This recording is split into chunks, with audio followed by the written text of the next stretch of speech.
शुक्लाम्बरधरं विष्णुं शशिवर्णं चतुर्भुजं प्रसन्नवदनं ध्यायेत् सर्वविघ्नोपशान्तये। व्यासं वसिष्ठनप्तारं शक्तेः पौत्रमकल्मषम् पराशरात्मजं वन्दे शुकतातं तपोनिधिम्। व्यासाय विष्णुरूपाय व्यासरूपाय विष्णवे नमो वै ब्रह्मनिधये वासिष्ठाय नमो नमः। अविकाराय शुद्धाय नित्याय परमात्मने सदैकरूपरूपाय विष्णवे सर्वजिष्णवे। यस्य स्मरणमात्रेण जन्म संसारबन्धनात् विमुच्यते नमस्तस्मै विष्णवे प्रभविष्णवे। ॐ नमो विष्णवे प्रभविष्णवे।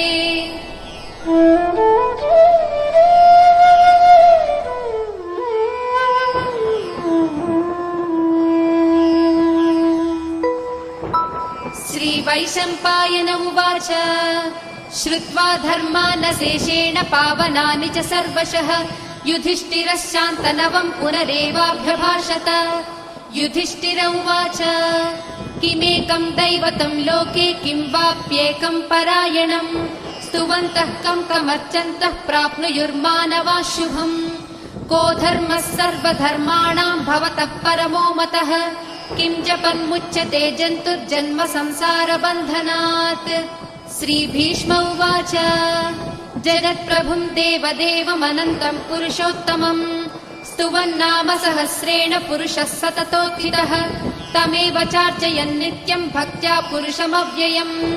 ध्यायन् स्तुवन्नमस्यंश्च यजमानस्तमेव च अनादिनिधनं विष्णुं सर्वलोकमहेश्वरम्। लोकाध्यक्षं स्तुवन् नित्यं सर्वदुःखातिगो भवेत्। ब्रह्मण्यं सर्वधर्मज्ञं लोकानां कीर्तिवर्धनम् लोकनाथं महद्भूतं सर्वभूतभवोद्भवम्। येष मे सर्वधर्माणां धर्मोऽधिकतमो मतः यद्भक्त्या पुण्डरीकाक्षं स्तवैरर्चे नरः सदा। परमं यो महत्तेजः परमं यो महत्तपः परमं यो महद्ब्रह्म परमं यः परायणम्। पवित्राणां पवित्रं यो मङ्गलानां च मङ्गलम् दैवतं देवतानां च भूतानां यो व्ययः पिता। यतः सर्वाणि भूतानि भवन्त्यादियुगागमे यस्मिंश्च प्रलयं यान्ति पुनरेव युगक्षये। तस्य लोकप्रधानस्य जगन्नाथस्य भूपते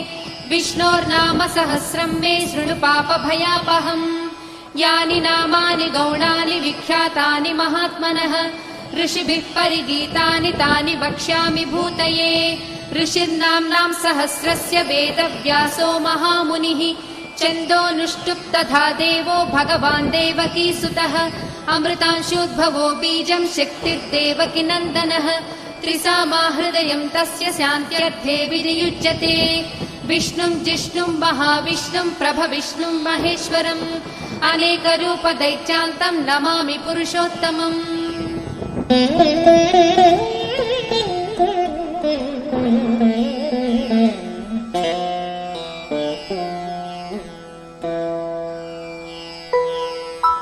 अस्य श्रीविष्णो दिव्यसहस्रनामस्तोत्र महामन्त्रस्य श्रीवेदव्यासो भगवान् ऋषिः अनुष्ठुप् छन्दः। श्रीमहाविष्णुः परमात्मा श्रीमन्नारायणो देवता अमृतांशोद्भवो भानुरिति बीजम् देवकी नन्दनः स्रष्टेति शक्तिः उद्भवः क्षोभणो देव इति परमो मन्त्रः। शङ्खबृन्नन्दकी चक्रीति कीलकम् शाङ्खधन्वा गदाधर इत्यस्त्रम्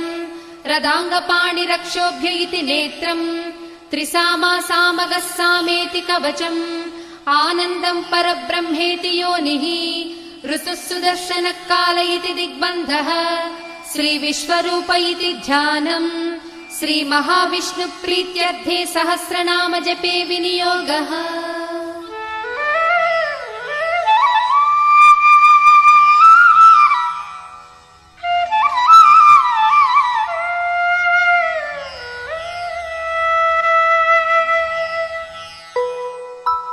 ध्यानम् क्षीरोदन्वत्प्रदेशे शुचिमणिविलसत्सैकते मौक्तिकानाम् मालाक्लुप्तासनस्तस्फटिकमणिनिभैर्मौक्तिकैर्मण्डिताङ्गः शुभ्रैरभ्रैरदभ्रैरुपरि विरचितैर्मुक्तपीयूषवर्षैः आनन्दीनः पुनीयादरिनलिन गदा शङ्खपाणिर्मुकुन्दः भूपादौ यस्य नाभिर्वियदसुरनिलश्चन्द्रसूर्यौ च नेत्रे कर्णावासा शिरोद्यौर्मुखमपि दहनो यस्य वास्तेयमब्धिः अन्तस्थं यस्य विश्वं सुरनरखगो भोगि गन्धर्वदैत्यैः चित्रं रम्यते तं त्रिभुवनवपुषं विष्णुमीशं नमामि। ॐ नमो भगवते वासुदेवाय। शान्ताकारं भुजगशयनं पद्मनाभं सुरेशं विश्वाधारं गगनसदृशं मेघवर्णं शुभाङ्गं लक्ष्मीकान्तं कमलनयनं योगिहृद्यानगम्यं वन्दे विष्णुं भवभयहरं सर्वलोकैकनाथम्। मेघश्यामं पीतकौसेयवासं श्रीवत्साङ्कं कौस्तुभोद्भासिताङ्गम् पुण्योपेतं पुण्डरीकायताक्षं विष्णुं वन्दे सर्वलोकैकनाथम्। नमः समस्तभूतानामादिभूताय भूभृते अनेकरूपरूपाय विष्णवे प्रभविष्णवे सशङ्खचक्रं सकिरीटकुण्डलं सपीतवस्त्रं सरसीरुहेक्षणम् सहारवक्षस्थलशोभिकौस्तुभं नमामि विष्णुं शिरसा चतुर्भुजम्। छायायां पारिजातस्य हेमसिंहासनोत्पदी आसीनमम्बुदश्याममायताक्षमलङ्कृतम् चन्द्राननं चतुर्बाहुं श्रीवत्साङ्कितवक्षसम् रुक्मिणी सत्यभामाभ्यां सहितं कृष्णमाश्रये।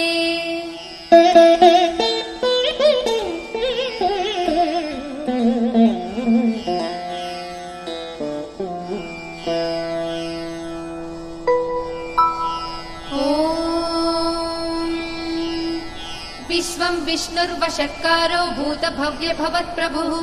भूतकृद्भूतभृद्भावो भूतात्मा भूतभावनः भूतात्मा परमात्मा च मुक्तानां परमागतिः अव्ययः पुरुषः साक्षी क्षेत्रज्ञोऽक्षर एव च योगो योगविदां नेता प्रधानपुरुषेश्वरः नारसिंहवपुः श्रीमान् केशवः पुरुषोत्तमः सर्वशर्वशिवस्थाणुर्भूतादिर्निधिरव्ययः सम्भवो भावनो भर्ता प्रभवः प्रभुरीश्वरः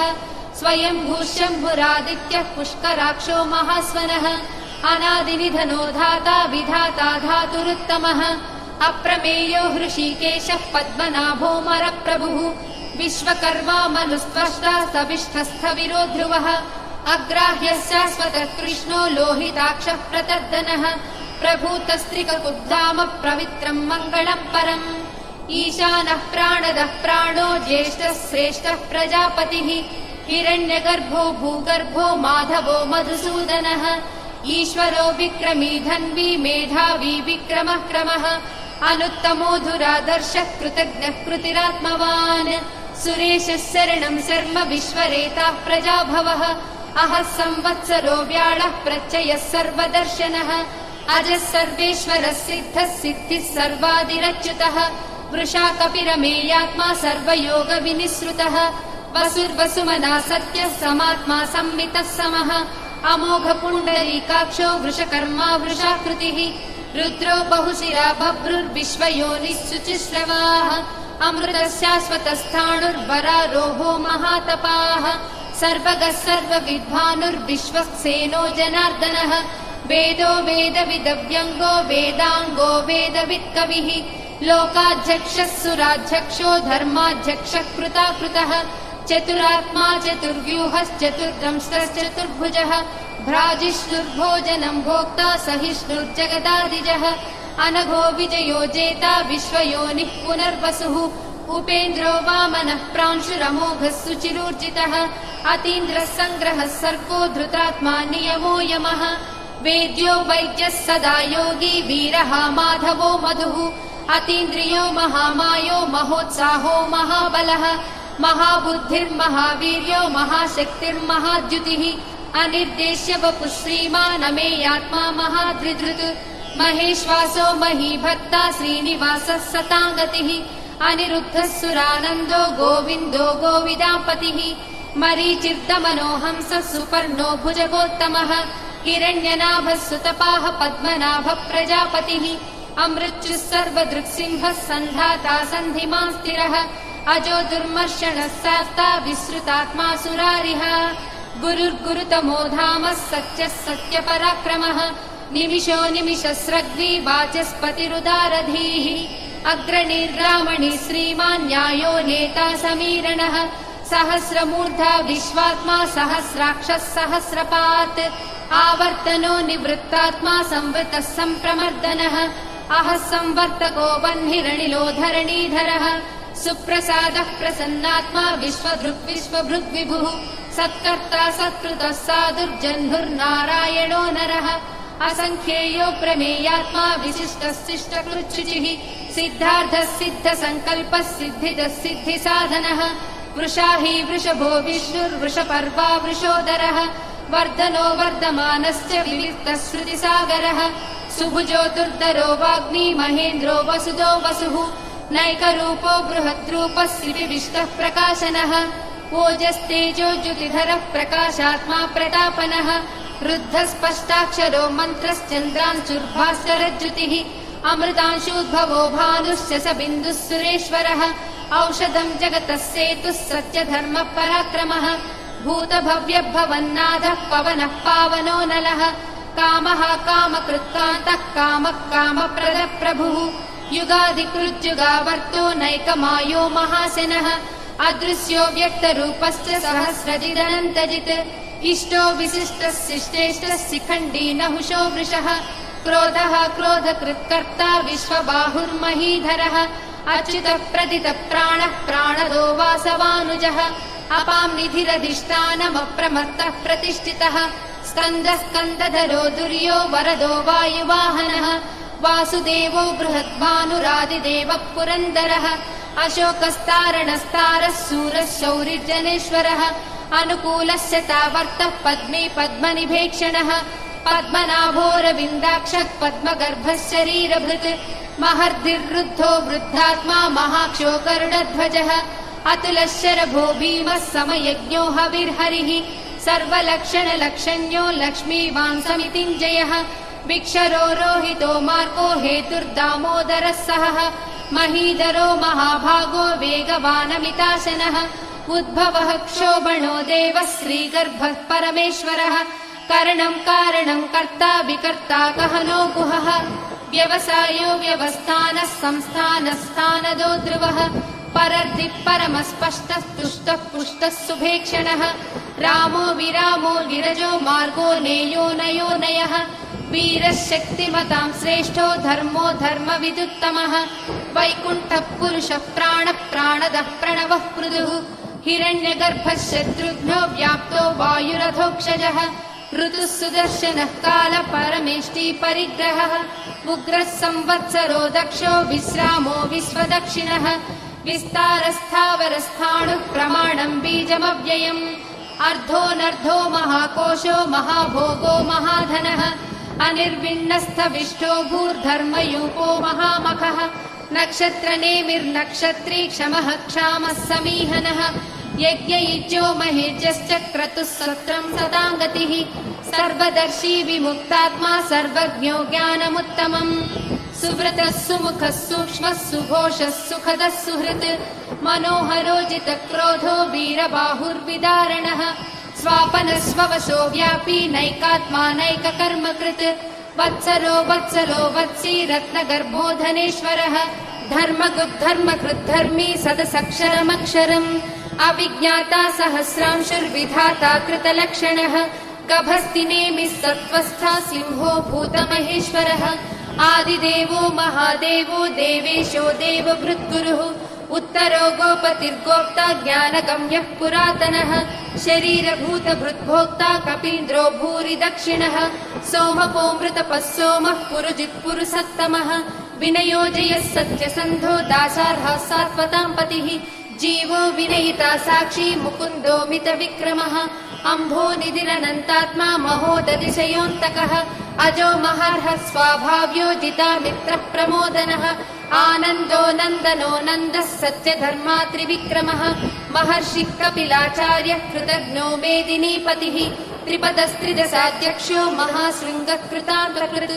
महावराहो गोविन्दः सुषेणः कनकाङ्गदी गुह्यो गभीरो गहनो गुप्तश्चक्रगदाधरः वेदास्वाङ्गोजितः कृष्णो दृढः सङ्कर्षणोच्युतः वरुणो वारुणो वृक्षः पुष्कराक्षो महामनाः भगवान् भगवानन्दी वनमाली हलायुधः आदित्यो ज्योतिरादित्यः सहिष्णुर्गतिसत्तमः सुधन्वा कण्डपरशुर्दारुणो द्रविणप्रदः दिवस्पृक् सर्वदृग्यासो वाचस्पतिरयो निजः त्रिसामासामगः साम निर्वाणम् भेषजम् भिषक् सन्न्यासकृच्चमशान्तो निष्ठा शान्तिः परायणम् शुभाङ्गः शान्तिदः स्रष्टा कुमुदः कुवलेशयः गोहितो गोपतिर्गोप्ता वृषभाक्षो वृषप्रियः अनिवर्ती निवृत्तात्मा संक्षेप्ताक्षेमकृच्छिवः श्रीवत्सवक्षः श्रीवासः श्रीपतिः श्रीमताम्बरः श्रीधः श्रीसः श्रीनिवासः श्रीनिधिः श्रीविभावनः श्रीधरः श्रीकरः श्रेयः श्रीमान् लोकत्रयाश्रयः स्वक्षः स्वङ्गः शतानन्दो नन्दिर्ज्योतिर्गणेश्वरः विजितात्मा विधेयात्मा सत्कीर्तिश्चिन्न संशयः उदीर्णः सर्वतश्चक्षुरनीशः शाश्वतः स्थिरः भूषयो भूषणो भूतिर्दिशोकः शोकनाशनः अर्चिष्मानर्चितः कुम्भो विशुद्धात्मा विशोधनः अनिरुद्धो प्रतिरतः प्रद्युम्नो विक्रमः कालनेमिनिहावीरः शौरिः शूरजनेश्वरः त्रिलोकात्मा त्रिलोकेशः केशवः केशिहा हरिः कामदेवः कामपालः कामीकान्तः कृतागमः अनिर्देश्य वपुर्विष्णुर्वीरो नन्दो धनञ्जयः ब्रह्मण्यो ब्रह्मकृद्ब्रह्मा ब्रह्म ब्रह्म विवर्धनः ब्रह्मविद्ब्राह्मणो ब्रह्मी ब्रह्मज्ञो ब्राह्मणप्रियः महाक्रमो महाकर्मा महातेजा महोरगः महाक्रतुर्महायज्वा महायज्ञो महाहविः स्तव्यस्तव प्रियस्तोत्रम् स्तुतिस्तोतारणप्रियः पूर्णः पूरयिता पुण्यः पुण्यकीर्तिरनामयः मनोजवस्तीर्थकरो वसुरेता वसुप्रदः वसुप्रदो वासुदेवो वसुर्वसुमनाहविः सद्गतिः सत्कृतिः सत्ता सद्भूतिः सत्परायणः सूरसेनो यदुश्रेष्ठः सन्निवासः सुयामुनः भूतावासो वासुदेवः सर्वासु निलयो ननः दर्पः दर्पदो दृप्तो दुर्धरोधापराजितः विश्वमूर्तिर्महामूर्तिर्दीप्तमूर्तिरमूर्तिमान् अनेकमूर्तिरव्यक्तः शतमूर्तिः शताननः एको नैकः स वः कः किम् यत्तत्पदमनुत्तमम् लोकबन्धुर्लोकनाथो माधवो भक्तवत्सलः सुवर्णवर्णो हेमाङ्गो वरागश्चन्दनागदी वीरः विषमः शून्यो घृतासीरचलश्चलः अमानी मानदो मान्यो लोकस्वामी त्रिलोकधृत् सुमेधा मेधजो धन्यः सत्यमेधाधराधरः तेजो वृषो युतिधरः सर्वशस्त्रभृताम्बरः प्रग्रहो निग्रहो व्यग्रो नैकशृङ्गो गदाग्रजः चतुर्मूर्तिश्चतुर्बाहुश्चतुर्व्यूहश्चतुर्गतिः चतुरात्मा चतुर्भावश्चतुर्वेदविदेकपात् समावर्तो निवृत्तात्मा दुर्जयो दुरतिक्रमः दुर्लभो दुर्गमो दुर्गो दुरावासो दुरारिः शुभाङ्गो लोकसारङ्गः सुतन्तुस्तन्तुवर्धनः इन्द्रकर्मा महाकर्मा कृतकर्मा कृतागमः उद्भवः सुन्दरः सुन्दो रत्ननाभः सुलोचनः अर्को वाजसनः शृङ्गी जयन्तः सर्वविजयी सुवर्णबिन्दुरक्षोभ्यः सर्ववागीश्वरेश्वरः महाह्रदो महागर्तो महाभूतो महानिधिः कुमुदः कुन्दरः कुन्दः पर्जन्यः पावनोऽनिलः अमृताशोऽमृतवपुः सर्वज्ञः सर्वतोमुखः सुलभः सुव्रतः सिद्धः शत्रुजिच्छत्रुतापनः न्यग्रोधोदुम्बरोऽश्वत्थश्चाणूरान्ध्रनिषूदनः सहस्रार्चिः सप्तजिह्वः सप्तैधा सप्तवाहनः अमूर्तिरनघोचिन्त्यो भयकृद्भयनाशनः अणुर्बृहत्कृशस्थूलो गुणभृन्निर्गुणो महान् अधृतस्वधृतस्वास्य प्राग्वंशो वंशवर्धनः भारबृहत्कथितो योगी योगीशः सर्वकामदः आश्रमश्रमणक्षामः सुपर्णो वायुवाहनः धनुर्धरो धनुर्वेदो दण्डो दमयितादमः अपराजितः सर्वसहो नियन्ता नियमो यमः सत्त्ववान् सात्विकः सत्यः सत्यधर्मपरायणः अभिप्रायः प्रियार्होर्हः प्रियकृत्प्रीतिवर्धनः विहाय सगतिर्ज्योतिः सुरुचिर्हुत भुग्विभुः रविर्विरोचनः सूर्यः सविता रविलोचनः अनन्तो हृतबुग्भोक्ता सुखदो नैकदोग्रजः अनिर्विण्णः सदामर्षि लोकाधिष्ठानमद्भुतः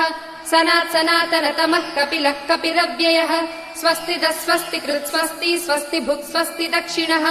आरौद्रः कुण्डली चक्री विक्रम्यूर्जितशासनः शब्दातिकः शब्दसः शिशिरः सर्वरीकरः अक्रूरः पेशलो दक्षो दक्षिणः क्षमिणाम्बरः विद्वत्तमो वीतभयः पुण्यश्रवणकीर्तनः उत्तारणो दुष्कृतिः पुण्यो दुःस्वप्ननाशनः वीरः रक्षणः सन्तो जीवनम् पर्यवस्थितः अनन्तरूपोऽनन्तश्रीजितमन्युर्भयापहः चतुरस्रो गभीरात्मा विदिशो व्यादिशो दिशः अनादिर्भूर्भुवो लक्ष्मी सुवीरो रुचिराङ्गदः जननो जनजन्मादिर्भीमो भीमपराक्रमः आधारनिलयो धाता पुष्पहास प्रजागरः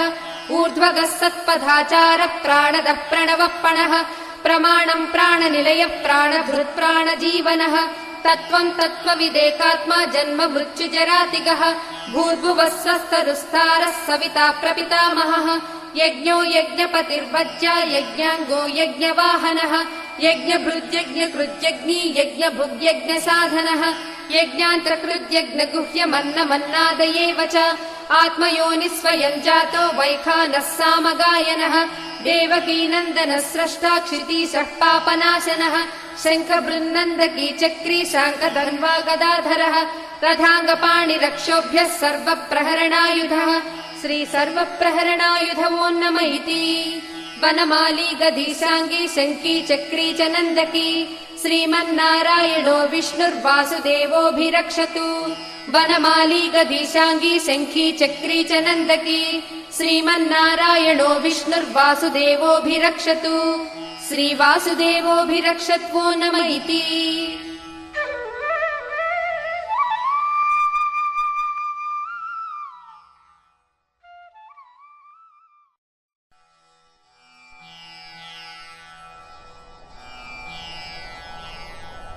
इतीदम् कीर्तनीयस्य केशवस्य महात्मनः नाम्नाम् सहस्रम् दिव्यानाम् अशेषेण प्रकीर्तितम्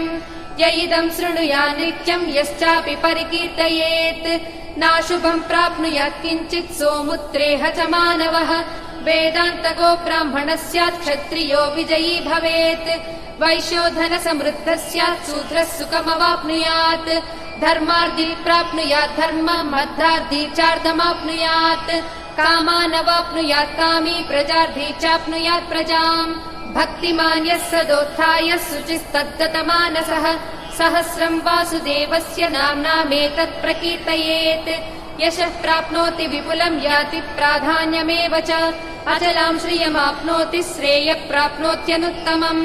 न भयम् क्वचिदाप्नोति वीर्यम् तेजश्च विन्दति भवच्च रोगो द्युतिमान् बलरूपगुणान्वितः रोगातो मुच्यते रोगात् बद्धो मुच्येत बन्धनात् भयान्मुच्येत भीतस्तु मुच्येतापन्न आपदः दुर्गाण्यतितरत्यासु पुरुषः पुरुषोत्तमम् स्तुवन्नाम सहस्रेण नित्यम् भक्तिसमन्वितः वासुदेवाश्रयो मर्त्यो वासुदेवपरायणः सर्वपापविशुद्धात्मा याति ब्रह्म सनातनम् न वासुदेव भक्तानाम् अशुभम् विद्यते क्वचित् जन्म मृत्युजरा व्याधि भयम् नैवोपजायते इमं स्तवमधीयानः श्रद्धा भक्तिसमन्वितः युज्येतात्मसुखशान्तिः श्रीधृतिस्मृतिकीर्तिभिः न क्रोधो न च मात्सर्यम् न लोभो नाशुभामतिः भवन्ति कृतपुण्यानाम् भक्तानाम् पुरुषोत्तमे ज्यौस्रचन्द्रार्कनक्षत्रम् खम् दिशो भूर्महो दधिः वासुदेवस्य वीर्येण विधृतानि महात्मनः ससुरासुरगन्धर्वम् स यक्षोरगराक्षसम् जगद्वशे वर्ततेदम् कृष्णस्य सचराचरम् इन्द्रियाणि मनोबुद्धिः सत्त्वम् तेजो बलम् धृतिः वासुदेवात्मकान्याहुः क्षेत्रम् क्षेत्रज्ञ एव च सर्वागमानामाचारः प्रथमम् परिकल्पितौ आचार्यप्रभवो धर्मो धर्मस्य प्रभुरच्युतः ऋषयः पितरो देवा महाभूतानि धातवः जङ्गमा जङ्गमम् चेदम् जगन्नारायणोद्भवम् योगो ज्ञानम् तथा साङ्ख्यम् विद्या शिल्पादिकर्म च वेदशास्त्राणि विज्ञानम् एतत् सर्वम् जनार्दनात् एको विष्णुर्महद्भूतम् पृथग्भूतान्यनेकशः त्रीन् लोकान् व्याप्य भूतात्मा भुङ्क्ते विश्वभुगव्ययः इमं स्तवं भगवतो विष्णोर्व्यासेन कीर्तितम् पठे च इच्छेत् पुरुषः श्रेयः प्राप्तुं सुखानि च विश्वेश्वरमजं देवं जगतः प्रभुमव्ययम् भजन्ति ये पुष्कराक्षं न ते यान्ति पराभवम् न ते यान्ति पराभवम् ॐ नम इति। अर्जुन उवाच पद्मपत्र विशालाक्ष पद्मनाभसुरोत्तम भक्तानामनुरक्तानां त्राता भव जनार्दन। श्रीभगवानुवाच यो मां नाम सहस्रेण स्तोतुमिच्छति पाण्डव सोऽहमेकेन श्लोकेन स्तुत एव न संशयः स्तुत एव न संशय ॐ नम इति। व्यास उवाच वासनाद्वासुदेवस्य वासितं भुवनत्रयम् सर्वभूतनिवासोऽसि वासुदेव नमोऽस्तु ते श्रीवासुदेव नमोऽस्तु ते ॐ नम इति। पार्वत्युवाच केनोपायेन रघुना विष्णोर्नाम सहस्रकम् पठ्यते पण्डितैर्नित्यम् श्रोतुमिच्छाम्यहम् प्रभो। ईश्वर उवाच श्रीराम राम रामेति रमे रामे मनोरमे सहस्रनाम तत्तुल्यम् राम राम वरानने। श्रीराम राम रामेति रमे रामे मनोरमे सहस्रनाम तत्तुल्यम् राम नाम वरानने। श्रीराम राम रामेति रमे रामे मनोरमे सहस्रनाम तत्तुल्यम् राम नाम वरानने। श्रीराम नाम वरानन ॐ नम इति। ब्रह्मोवाच नमोऽस्त्वनन्ताय सहस्रमूर्तये सहस्रपादाक्षि शिरोरुबाहवे सहस्रनाम्ने पुरुषाय शाश्वते सहस्रकोटियुगधारिणे नमः सहस्रकोटियुगधारिणे ॐ नम इति। सञ्जय उवाच यत्र योगेश्वर कृष्णो यत्र पार्थो धनुर्धरः तत्र श्रीविजयोर्भूतिर्ध्रुवा नीतिर्मतिर्मम। श्रीभगवानुवाच अनन्याश्चिन्तयन्तो मां ये जनाः पर्युपासते तेषां नित्याभियुक्तानां योगक्षेमं वहाम्यहम्। परित्राणाय साधूनां विनाशाय च दुष्कृताम् धर्म संस्थापनार्थाय सम्भवामि युगे युगे। आर्ता विषण्णाः शिथिलाश्च भीता घोरेषु च व्याधिषु वर्तमानाः संकीर्त्य नारायण शब्दमात्रं विमुक्त दुःखा सुखिनो भवन्तु। कायेन वाचा मनसेन्द्रियैर्वा बुद्ध्यात्मना वा प्रकृते स्वभावात् करोमि यद्यत् सकलं परस्मै नारायणायेति समर्पयामि।